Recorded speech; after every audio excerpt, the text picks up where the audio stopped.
This is available again for high school students. It's very, very competitive. Just 5 years ago, they may have had about 500 or 600 applications. They had about 15,000 applications last year. Very, very competitive. People are learning about these programs, and we're trying to invest more in them. But it's difficult to, in these fiscally constrained times, to do that. The National Security Education Program, called NCEP, runs the flagship flagship program. There are about 16 of these across the country at universities. Ohio State, for example, we're Brigham Young and Chinese. A couple other ones. Florida doesn't have one yet, and that kind of surprised me. We focus on the languages here, these the critical languages, Arabic. University of Texas is our lead in Arabic. The idea is we're going to transform how language is taught in universities. We really don't need a lot of university graduates who've studied Arabic literature. We really need scientists who can also speak Arabic. And that's really what we're focused on. We need business majors who can speak Chinese. That's what we're trying to focus on. Transform language education into more of a communicative and speaking practice. NCEP also has scholarships, but by this time, of course, it's late. You know, these are down. You can get about 250 scholars a year.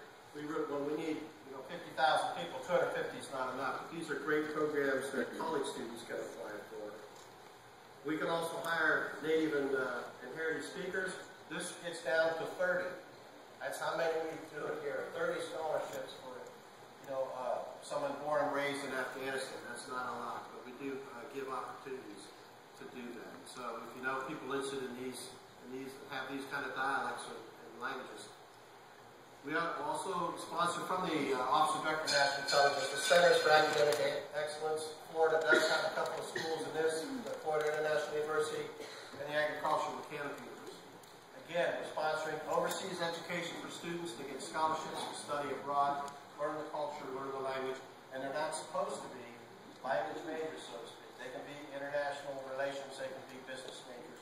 The idea is to instill that language, knowledge, and capability into everyone that we can. That pretty much sums up. I didn't want to bore you with the details on the programs, but when you look at it, we spend about a quarter of the amount of money on recruiting. We call these programs recruiting, to send money out to the schools at the K through 16 level. About a quarter of the money we spend on the Defense Language Institute.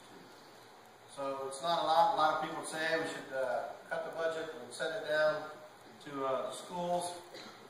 I don't know how that works, but as you well know, the role of federal government in local education just seems to be a very emotional topic.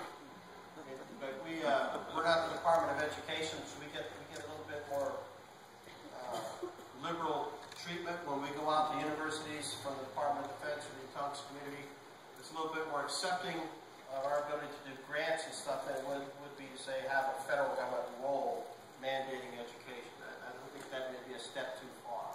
But we'll do what we can. We're trying to increase investment. We do have a lot of support on Capitol Hill. Everybody talks about it. NASA needs it. Everybody needs people to speak foreign languages. When it ultimately gets down to the people in this room who are going to teach, that's really where the difference is going to be made. So I'd ask you to set very high standards and very high expectations.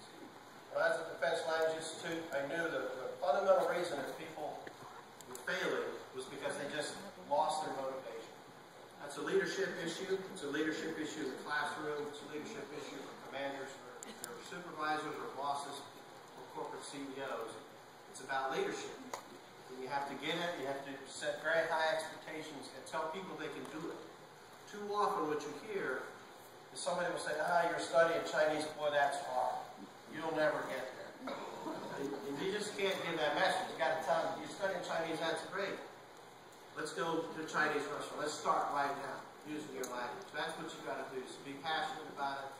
And I want to thank you for all that you do. I know it's sometimes it's a daily grind in the classroom, and sometimes it's not so much fun, but we really, really do need the skills that you're developing in our nation's use. So thank you, and